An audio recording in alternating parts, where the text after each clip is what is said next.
VoiceAmerica.com.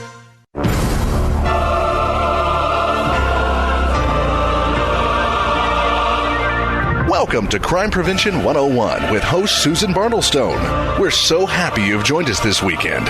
Over the next hour, you'll learn the tips, tricks, and vital information that'll help you keep yourself confident and safe. Now, here's the host of Crime Prevention 101, Susan Bartelstone.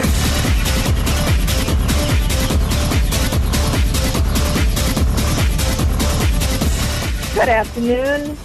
Welcome to Crime Prevention 101. This is the personal safety radio show with the optimistic perspective on a sober subject. And I can't tell you what a pleasure and an honor and a privilege it is for me to be here with you again for another week. And I hope you had a safe week and a peaceful week since we were last together. Now, my topic for today is quite a serious one. I'm going to be talking about domestic violence. And domestic violence is a worldwide epidemic, and it affects every country, every community, every race, religion, ethnic group, age, and sex, because men are also abused, even though it's women who are the primary victims.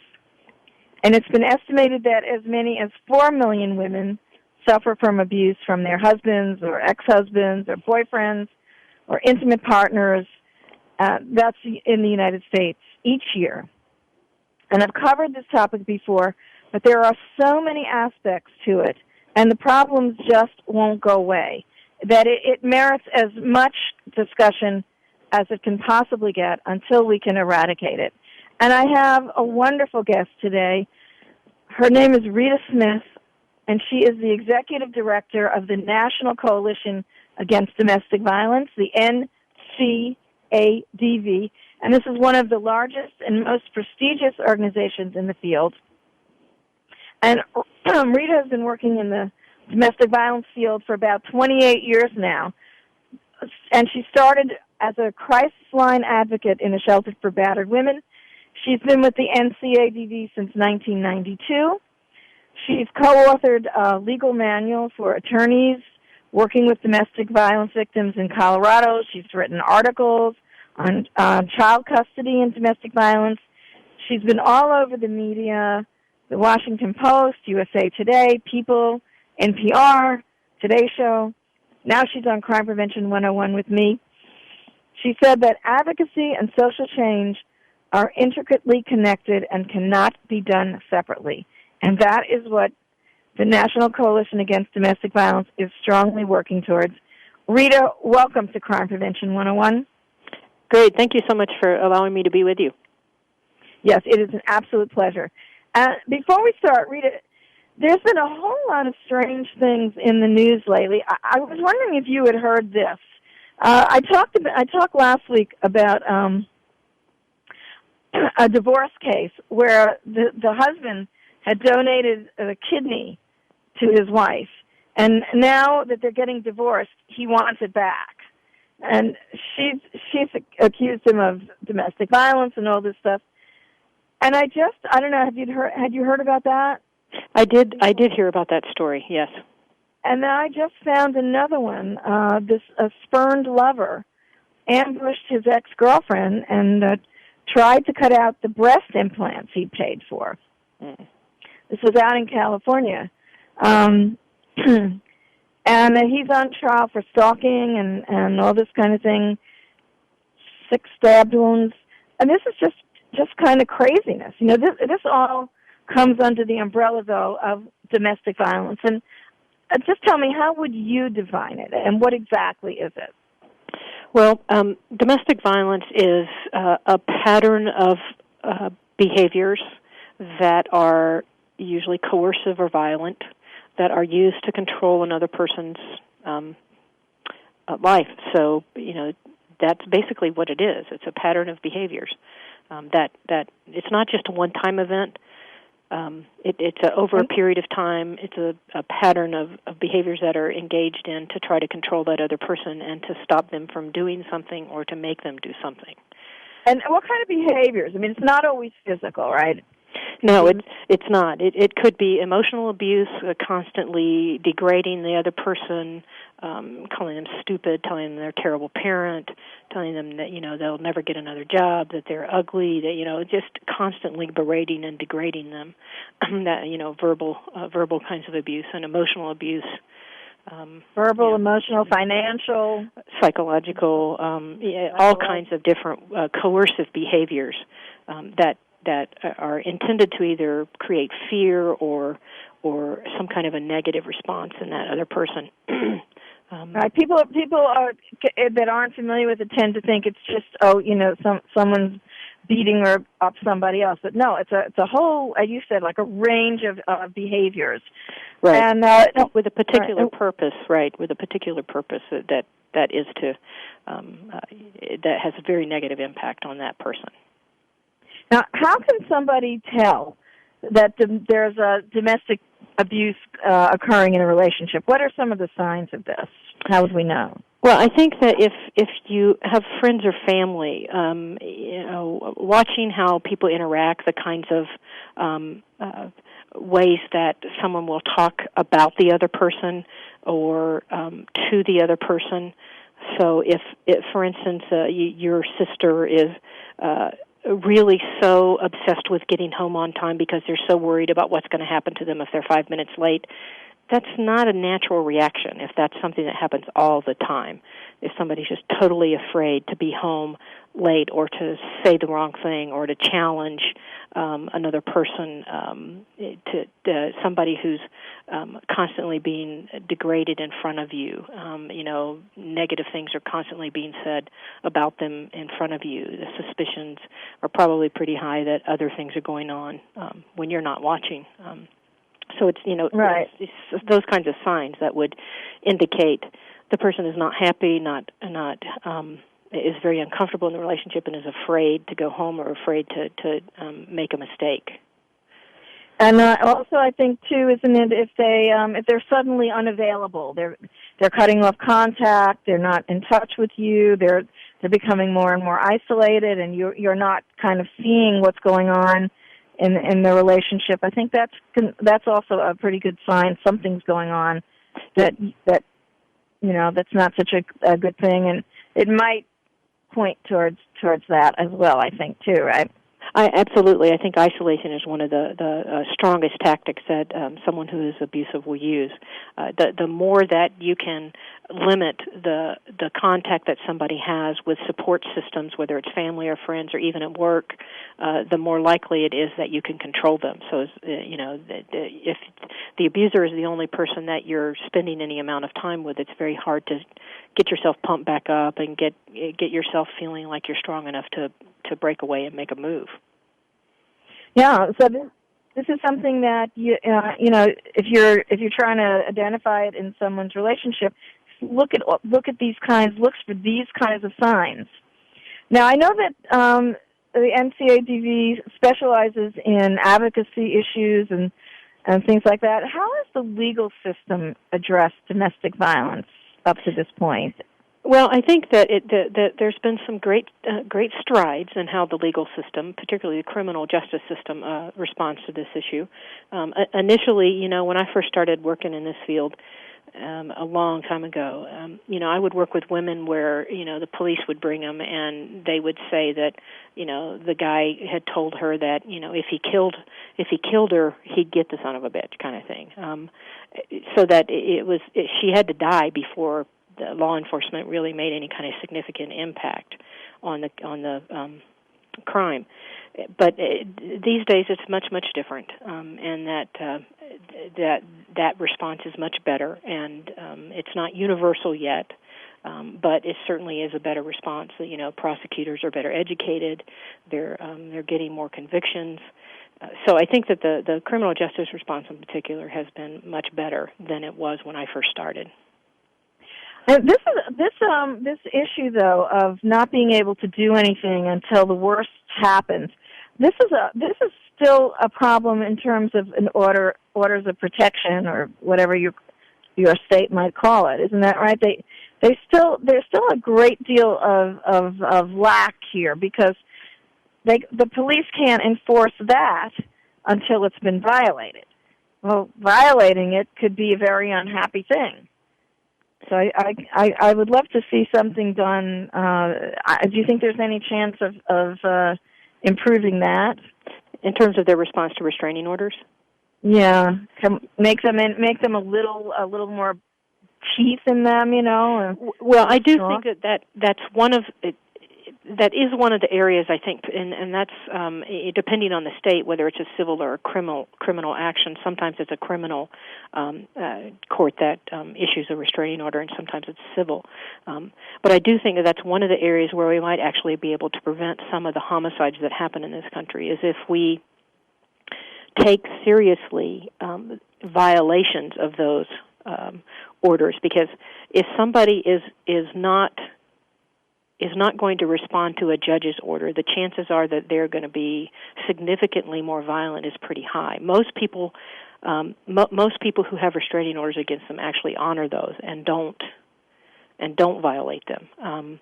So I think that the people who do violate those restraining orders, it's a pretty clear sign that lethality is a strong possibility for that particular perpetrator.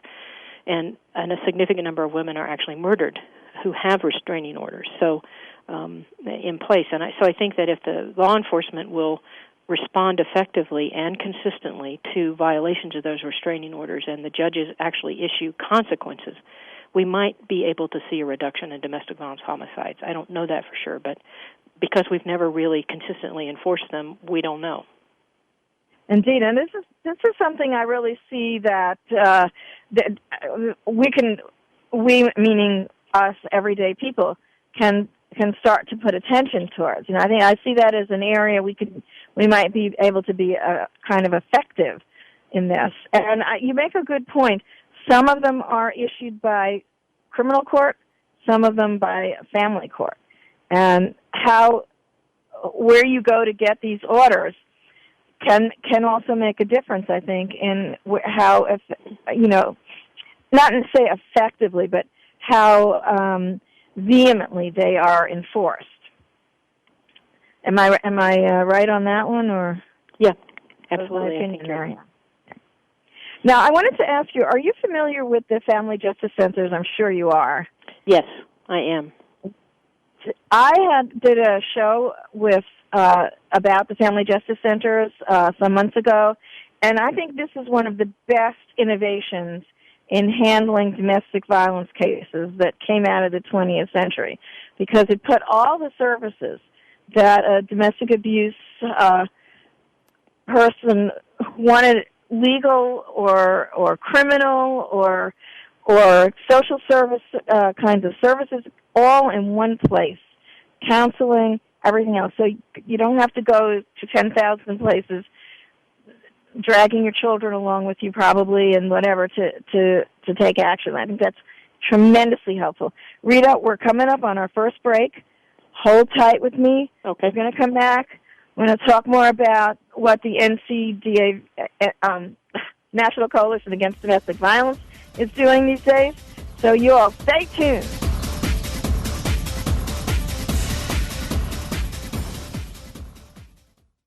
News, opinion, your voice counts. Call toll-free 1-866-472-5787. 1-866-472-5787. VoiceAmerica.com. There's a purpose revolution sweeping the world. Now more than ever before, in the midst of so many things they could do, people are asking what they should do. Since 1991, John Stanko has been helping people all over the world answer these questions. Now, John is bringing his purpose message and philosophy to Voice America, where you will hear from people of purpose like John, who have found what they were created to do. Join John and his guests from around the world every week on his show, Your Purpose Quest, 6 a.m. Pacific, 9 a.m. Eastern, right here on Voice America. After more than 17 years' experience teaching safety skills to thousands of women and men, crime prevention and personal safety expert Susan Bartelstone concluded that by thinking and responding quickly, ideally within 20 seconds, potentially violent criminal encounters can be prevented. Using techniques from many different disciplines and illustrated by 60 real-life examples and success stories, Susan shows how it's done in her new book, Think Fast and Prevent a Violent Crime: How to Respond to Danger in 20 Seconds or Less. Check out www.fightsafe.com for more information. You'll also find information there on Susan's upcoming Crime Prevention 101 personal safety teleseminars. Think fast, talk fast, fight smart, which stress the many opportunities you have to deter or defuse a criminal encounter and how to use your brains instead of your muscles in a fight. Look for the new book information or sign up for Susan Bartelstone's personal safety seminars at www.fightsafe.com today. Adding fractions is nothing. For real? Look, these are denominators. You multiply this one so that it's the same as that, then you add them up. Man, that's easy.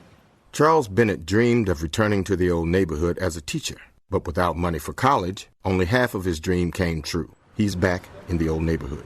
Well, enough math. I gotta deliver these sandwiches. Please support the United Negro College Fund. A mind is a terrible thing to waste. A message from the UNCF and the Ad Council. Have you ever thought about having your own internet talk show? Well, if you said yes, then click About Us. Then click Be a Host to get more information. Or just call Jeff Spinard at 480-294-6417. Say that again? 480-294-6417. VoiceAmerica.com.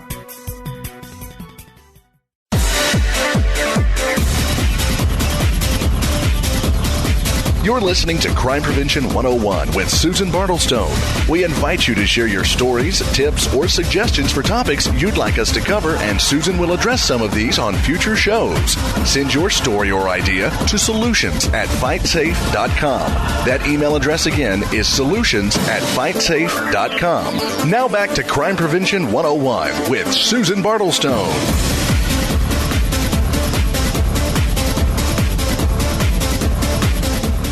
Hey, welcome back. I'm talking with Rita Smith, the Executive Director of the National Coalition Against Domestic Violence. We've got some important domestic violence resources coming up for you during this show. And I want to remind everybody that you can check out my DearSafetySolutions.com website for all the tips and the resources that I mentioned today. And I just also wanted to say at this point, as I say on every show, if you're already a survivor of the kinds of crime that I'm talking about today on this show, or any other kind of crime, please understand that nothing that happened to you was your fault. Even if you think that you used bad judgment in a situation and left yourself vulnerable, that is never an excuse for a crime or for violence. And please call yourself a survivor, not a victim, and understand that with proper professional help, you can put what happened in perspective and move on with your life. So important. Rita, I want to ask you now about the National Coalition Against Domestic Violence. And what is it and what is its role? Well, I think initially we were formed in 1978 to build a strong national presence about this issue. There were very few local programs in that time period, less than 200 throughout the whole country at that point. And so they really felt like it was important that there was support at the national level to really help them organize and stay connected and educate them. So we do training, we do public policy work in Washington on federal issues that are related to domestic violence. We do technical assistance and general information. We have a cosmetic and reconstructive surgery program with 3 professional academies to help repair damage that's been done as a result of domestic violence. That is an amazing thing. Let me hold off on that for a second because let's go back to Lobby Week. Because Lobby Week was February 17th through 20th. Right. And this was concerning the Family Violence and Prevention Services Act. Right. Can you talk just a little bit about that? And you guys had a big role in this lobby week. Yeah, that basically was our particular strategy to try to the Family Violence Prevention and Services Act was originally passed in 1984 to provide direct. It was the first federal funding that provided direct support to domestic violence shelters that existed in the country at that point in time. So it's direct service money for crisis shelters. And it is up for reauthorization, and we need to get it reauthorized so that those direct services can continue to get funding. One of the things that we were aware of is that often our lobby days are bringing people into D.C. to meet specifically in the Capitol with their congressional members. But we felt like with the economy this year that it was going to be very hard for people to travel to D.C., so we created kind of a virtual lobby day idea so that they could visit during the time when there was a break and when congressional members were back in their district offices we'll meet with them there, and to really talk to them about the significant importance of those services in their community and how constituents really need this resource. So that's basically what we created. Without this money, does that mean that some of these shelters are going to have to close? Well, I think that it could very well mean that. There are programs now that are struggling to stay open. Some of them have already closed as a result of the economy worsening and worsening and worsening. Part of the problem is that foundations and corporations are losing money, so they're not giving away as much money. The state governments are in crisis. They don't have any money to provide services, so they're cutting back on their support to nonprofit organizations. And so if we don't have this particular funding stream that continues, then it will, in fact, mean that there will be fewer and fewer resources. Unfortunately, when the economy worsens, I think more and more the request for services at domestic violence programs continues to rise, and so we really have to make sure that those resources are there when they need the call. Indeed, we don't have enough shelters. Right. I mean, we can't afford to lose any that we've got, or even reduce the kind of servicing that those shelters are doing, because there's a myriad of services that are contained within that shelter. We can't afford to lose any of that. Right. How was the reception that you got? Well, I don't know exactly what the response has been, and I'm hoping that there was a significant number of people who were able to meet with their congressional members. We'll have a little more information about that, I think, next week sometime when we get the report backs, because they're still, I think, making their connections with their members this week. So hopefully they have done a very good job. And usually advocates in domestic violence programs have enough information and count the numbers enough so that they really have a clear picture of what's happening in that community, and the congressional member can really understand the impact. Good. Keep me informed on this. I'd like to know what happens when you get the bulletin out. Okay. Very anxious to know that. Now, I kind of stopped you a bit from talking. There are some absolutely amazing resources available through the National Coalition Against Domestic Violence. I keep stumbling over that. It's NCADV. Yeah, it's a long name. That's just, what I did, Rita, I mistyped it in my notes. That's why.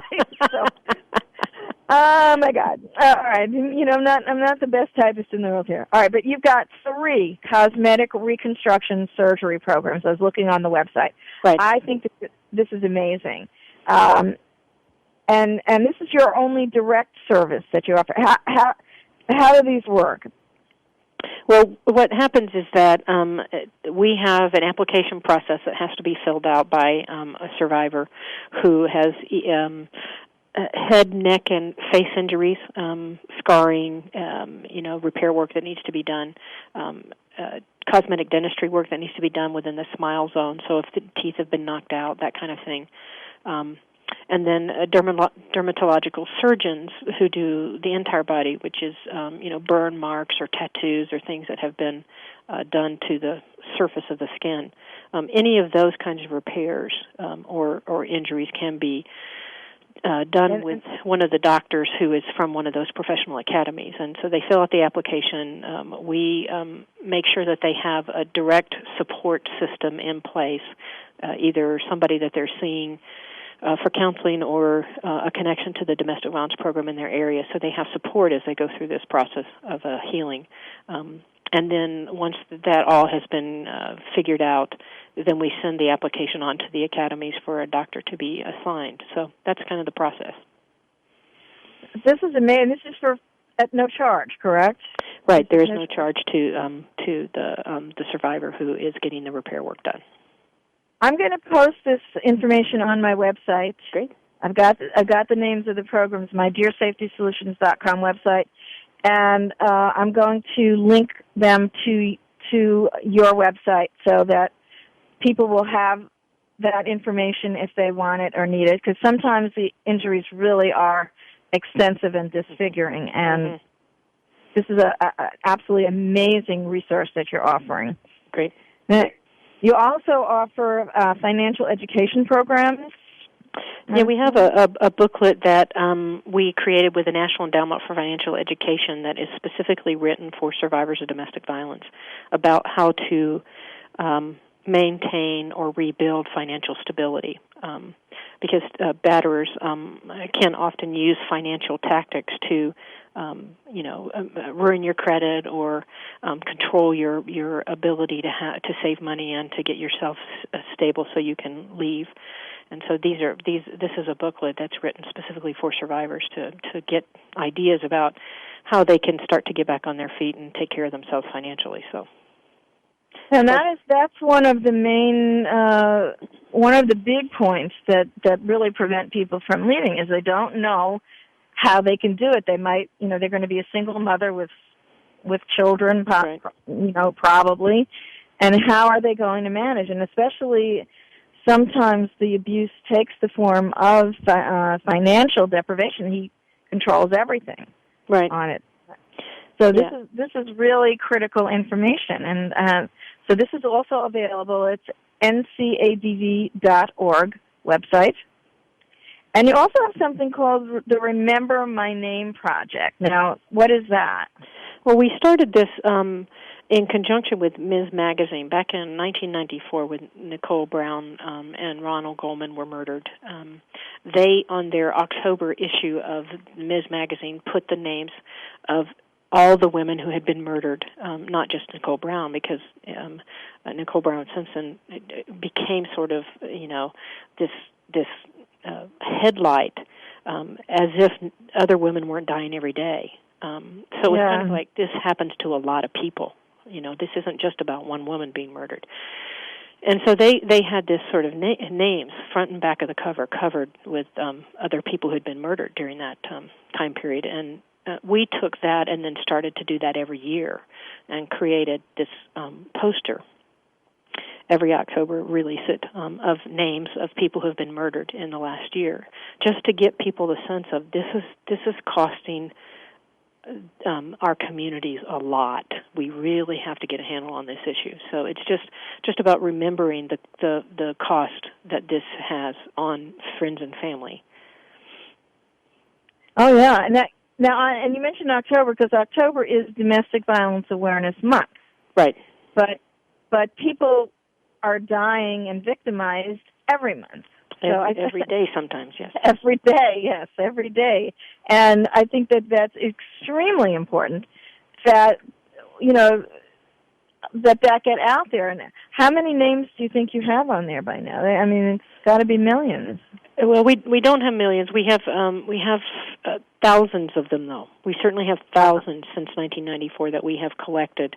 Unfortunately, we don't have an exclusive list where we know we've got everybody's name, but we have hundreds of them every year, new names, hundreds every year that we add, and it is after a while it just starts to really get the point across that this issue is costing us as human beings a lot, and we have to figure out how to stop it. Oh, that is for sure. And this poster is available through the organization as well, if people want this?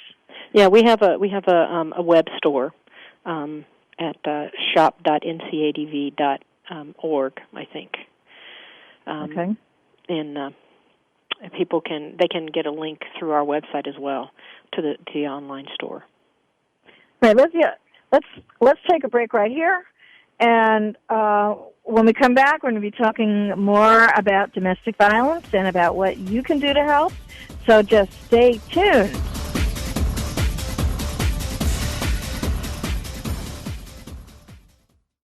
Ask the experts. Call toll-free right now, 1-866-472-5787.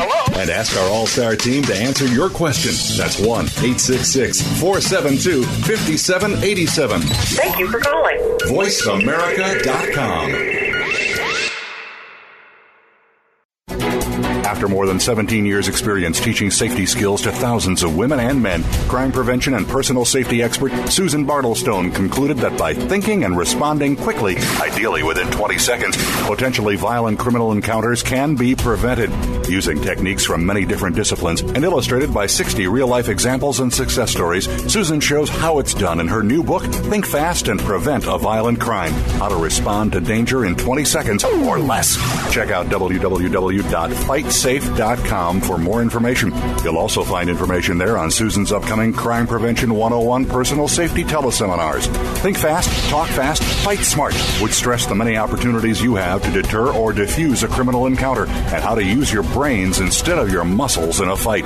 Look for the new book information or sign up for Susan Bartelstone's personal safety seminars at www.fightsafe.com today.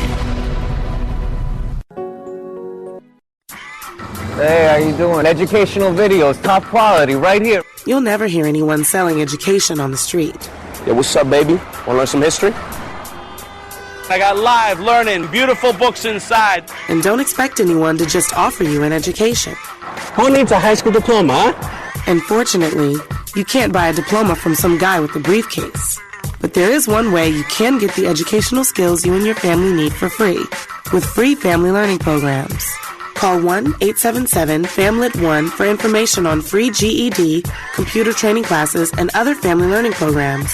That's 1-877-FAMLIT-1. Check it out. Want your GED right here, guaranteed, ma. Come on, check it out.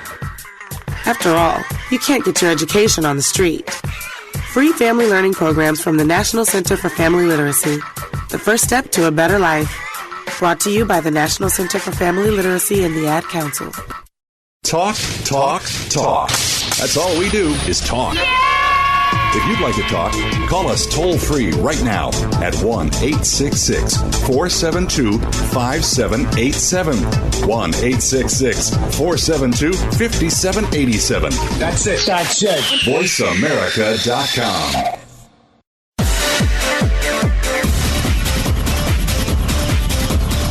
You're listening to Crime Prevention 101 with Susan Bartelstone. We invite you to share your stories, tips, or suggestions for topics you'd like us to cover, and Susan will address some of these on future shows. Send your story or idea to solutions@fightsafe.com. That email address again is solutions@fightsafe.com. Now back to Crime Prevention 101 with Susan Bartelstone.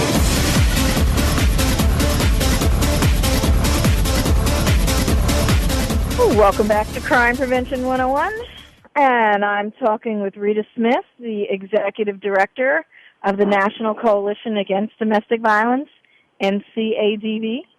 And just a couple of things that I noticed in my musings that I thought I would mention at this point. First of all, Lifetime TV is running an End Violence Against Women campaign, and they have a petition that you can sign. It's online. And this petition will urge Congress, again, to fully fund the Bipartisan Family Violence Prevention and Service Act. This is what we were talking about, Rita and I were talking about earlier. The more people that weigh in on this, right, Rita, the more likely we're going to be able to get this act replaced or reinstated. Right. So go to www.mylifetime.com. And when you get there, go to the community section, which is on the bottom, and you'll find that link that says End Violence. you want to weigh in on that, lifetime.com, End Violence Against Women. Now, a couple of hotline I'd like to give out. It's the National Domestic Violence Hotline. It's 1-800-799-SAFE, S-A-F-E, and that's 7233. And I also have the TTY number. It's 1-800-787-3224, and their website is www.nd like David, V Victor, H Harry.org, ndvh.org. And I also saw that they have what's called the National Domestic Violence Hotline has a Million Voices campaign to end domestic violence. And you can join that campaign, but just put your name down. I just registered yesterday, ndvh.org. They want to get 1 million voices weighing in on this problem. Good stuff, I think. Now, Rita, I wanted to ask you about parental alienation. You are very involved in addressing this. Tell us a little bit about this. Well, one of the biggest problems that survivors have when they leave, particularly if they have children in common, is how do you stay safe and maintain a relationship with the father of the children? And so during the whole custody process, women are struggling to try to figure out how it is they maintain safety when they've been forced to have contact with the person who's dangerous to them.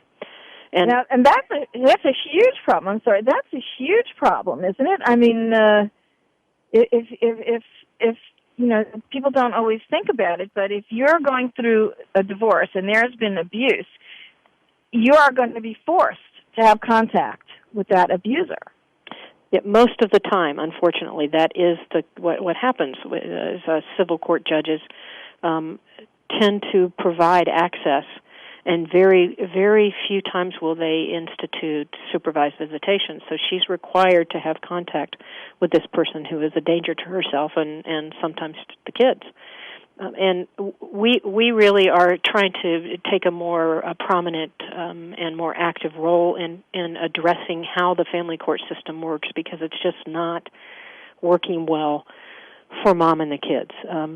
We really have to find a way to provide access that is safe and makes sense, given what the allegations are and what the evidence shows in terms of the amount of danger that the family might be in.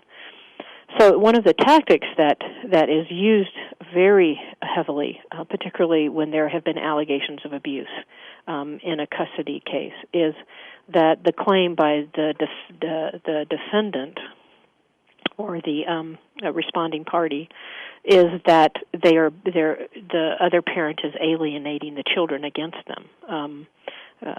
So they don't address the issue of whether or not there might be a reason why the kids don't want to go to see dad. That they just claim that it's because mom is telling them awful things. And most of the time, the judges are buying that. They're agreeing that is the problem and continuing to either provide joint custody or full custody to the abuser. Now, do you have any figures on this? First of all, this is actually a syndrome. This was developed by Richard Gardner. And now, how did this come about? Well, back in the 80s, I think. Richard Gardner was a psychologist. I believe he might be a psychiatrist. I can't remember whether he has a medical degree or a psychology degree. But he had a private practice. And in his personal private practice, he was seeing people, particularly men, who made these claims about being alienated by their ex-wives. And so he created this whole theory based on his personal private practice. So the number of people he was able to see probably was pretty limited. It couldn't be more than 50 or 100, and he created this whole syndrome called Parental Alienation Syndrome based on his personal private practice, and then extrapolated that to the entire population, which is just not sound science at all. You can't take what happens in a selected group of people and expect to have that say the rest of the world acts this way.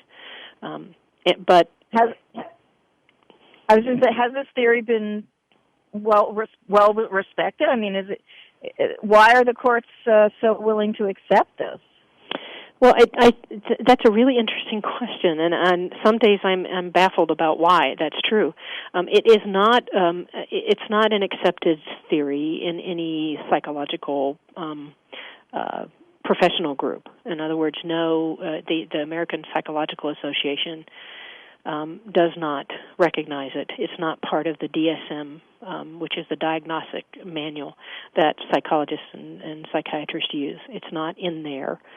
It really is just a theory that got created by this guy and has been used and used and used and used, particularly in contested custody cases, and predominantly used as a weapon against women. Predominantly used as a weapon against women. So I think that what it indicates is that there is a gender bias in the court systems and a willingness to believe that women are vindictive and are making stuff up.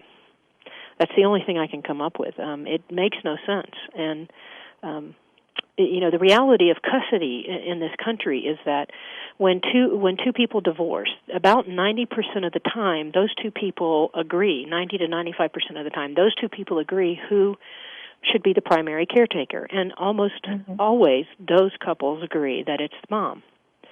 And so the courts grant that based on what the two people have already agreed to.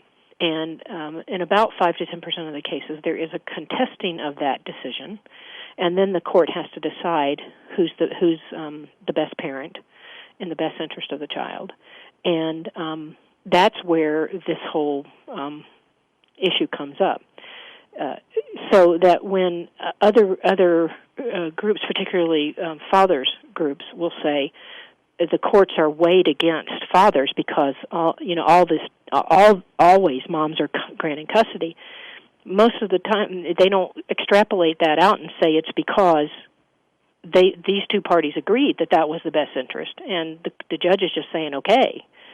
They use that to say that, look at what the courts are doing. And it's not a reality check. Reality is that when it's contested, they actually reverse that decision, and the prominent pattern is that when custody is contested, fathers get custody, even if there's allegations of abuse. Is that right? That's news to me. I really, even if there's allegations of abuse, and that's kind of shocking. I'm really learning something today, Rita. I appreciate that. And this has gotten some high-profile attention because I think wasn't Alex Baldwin wasn't this part of his custody battle with Kim Basinger that the court system shows no favor to fathers when they want to custody or joint custody. Don't they? And how many fathers are going to say, yes, I beat her, but I still want custody? I mean, they're not. I don't think they're going to admit to that either. When they, the lying may go on both sides. Well, Rita, hold that thought. We're coming up on our final break. We're going to talk a little bit more about this when we come back. I've got some more tips and resources. You're not going to want to miss it.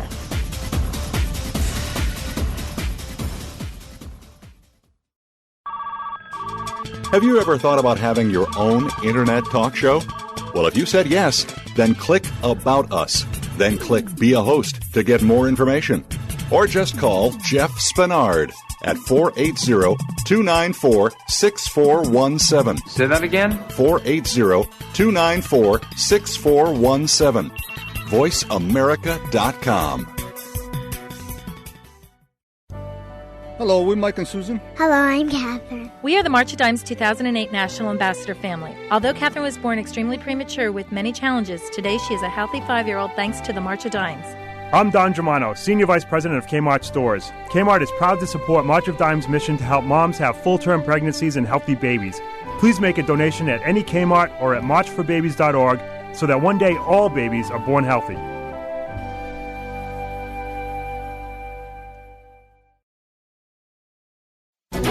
After more than 17 years' experience teaching safety skills to thousands of women and men, crime prevention and personal safety expert Susan Bartelstone concluded that by thinking and responding quickly, ideally within 20 seconds, potentially violent criminal encounters can be prevented. Using techniques from many different disciplines and illustrated by 60 real-life examples and success stories, Susan shows how it's done in her new book, Think Fast and Prevent a Violent Crime, How to Respond to Danger in 20 Seconds or Less. Check out www.fightsafe.com for more information. You'll also find information there on Susan's upcoming Crime Prevention 101 personal safety teleseminars. Think fast, talk fast, fight smart, which stress the many opportunities you have to deter or defuse a criminal encounter and how to use your brains instead of your muscles in a fight. Look for the new book information or sign up for Susan Bartelstone's personal safety seminars at www.fightsafe.com today. News, opinion, your voice counts. Call toll-free 1-866-472-5787. 1-866-472-5787. VoiceAmerica.com.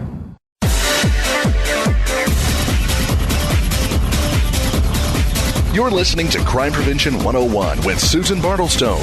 We invite you to share your stories, tips, or suggestions for topics you'd like us to cover, and Susan will address some of these on future shows. Send your story or idea to solutions@fightsafe.com. That email address again is solutions@fightsafe.com. Now back to Crime Prevention 101 with Susan Bartelstone.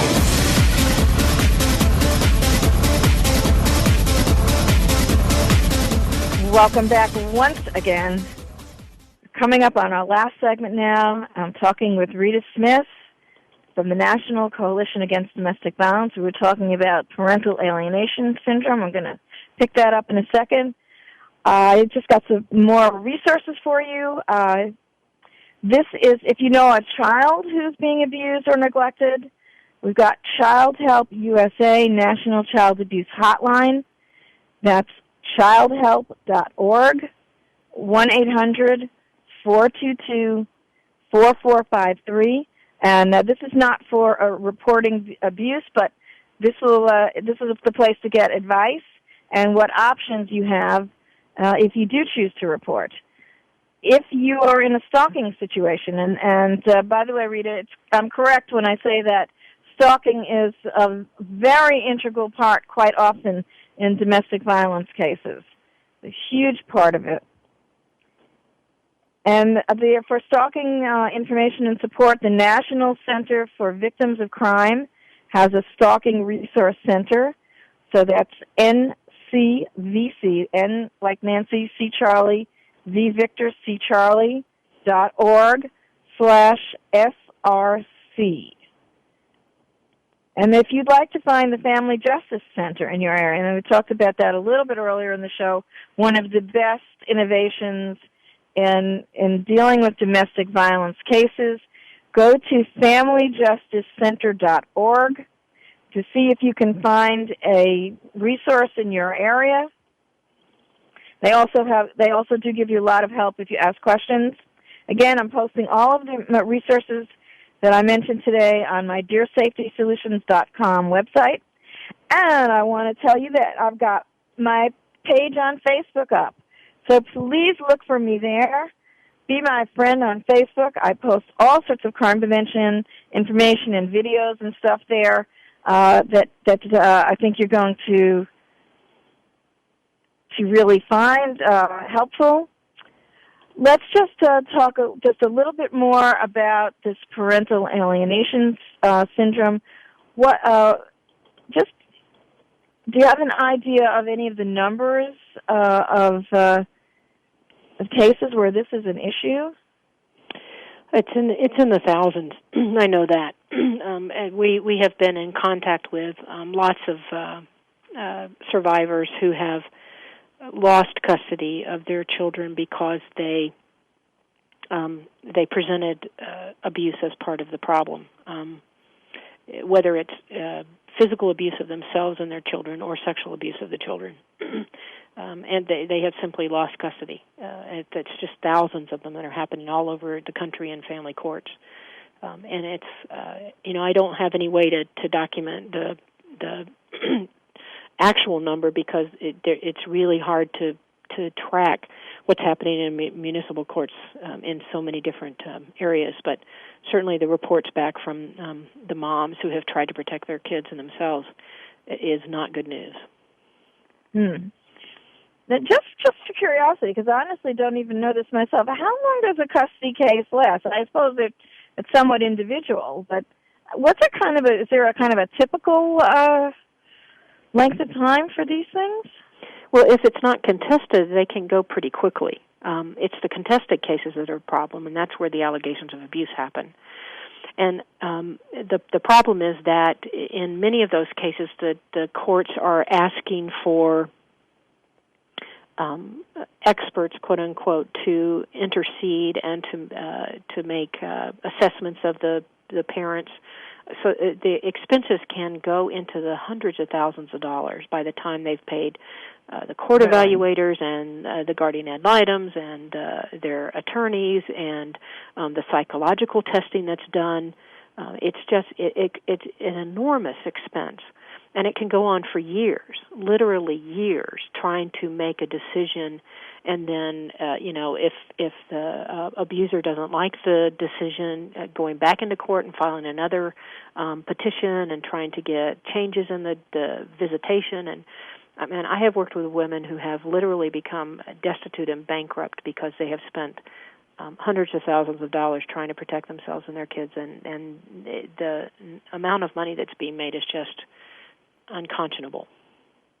And so are attorneys an integral part of this process? Are they unwittingly aiding these abusive fathers, or what is their role? How do we get this information to them? Well, I think that most attorneys are simply just not as well educated about domestic violence as would be helpful for them to be. There are a group of attorneys, I think, who are aligned with the abusers and represent them with glee. But I think most attorneys just simply are not as well educated as they should be. And the ABA Commission on Domestic Violence has some very good tools on their website about how to represent survivors of domestic violence. So there are some resources out there, but most attorneys simply don't know where they are, don't take the time to learn about it.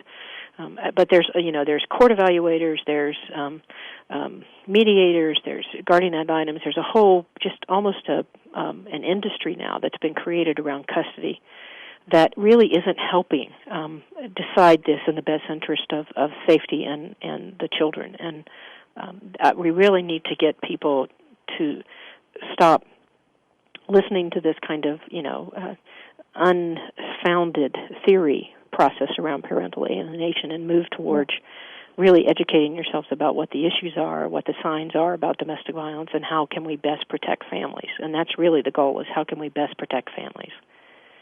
And what are these? What are the fathers' rights group? How do they figure in on this? Is this all part and parcel of this parental alienation syndrome here? Well, there's certainly a group of fathers, dads around the country who have been in these kind of custody cases where they have been accused of violence. A significant number of them, not all of them, and there are actually some very good responsible father groups. Generally don't call themselves fathers' rights, and you can tell from their language whether their interest is in their own ownership of children or whether they are interested in the family being safe and secure and still having access to their kids. You just have to listen to the language and what they're saying. But for the most part, there are a group who are pretty vocal, who basically just want access to their children because it's their right. and they'll fight to the finish to make sure that they get it. It doesn't matter what has been, what kind of evidence they have against them in terms of not being good fathers. They feel like they have a right, and they're gonna get it. Mm-hmm. Well, I am certainly glad that groups like the NCADV has taken shining a light on this, and I think that a lot can be accomplished under your leadership. Now, how can people help you and do what needs to be done to help your work continue? Well, I think one of the things that is really helpful is trying to figure out what the reality is in different areas of the country. So if people have some time to volunteer and can go sit and listen to family court sometimes, just to do sort of an unofficial court watch to try to document what's really happening in your area in family court, and then can they also join in with you? Can they become part of the National Coalition Against Domestic Violence? Absolutely. We are a membership organization, and we do have individual memberships as well, which means that you would get access to all the information on a regular basis, and you'd know what. And go to those lobbying weeks and all those things that you're doing. All right, and they can donate right through the website, correct? NCADV.org. You bet. Rita, well, thank you so much. I could have talked another hour with you. Maybe we'll have you back again when there's some significant breakthroughs. Let's talk about that in the future. I'm gonna let you go now and say goodbye. Great. Thank you so much. And it has been a pleasure. And we're coming down to the end of this hour. My God, it goes so fast for me. I can't believe it. I did 3 shows on domestic violence last year. One on October 25th, one on October 11th, and one on October 4th. These are great shows with important information. Please go back. All the shows are archived on my Voice America host page, voiceamerica.com. They're also archived on my DearSafetySolutions.com website. I'm posting all the information from today's show on there. If you've got a question you want to ask me about anything, solutions@fightsafe.com, and I will be able to help you with find some safety options and tips. Coming up next week, I've got surprises, got more amazing guests, more tips, more tricks, more information. You're not going to want to miss a single show. It'd be a crime not to listen. So stay tuned and stay safe.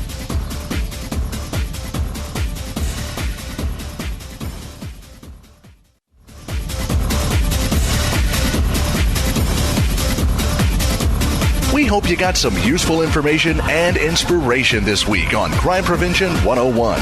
Susan Bartelstone invites you to join us again next Saturday at 11 a.m. Pacific Time and 2 p.m. Eastern Time here on Voice America. Have a great weekend and a safe weekend.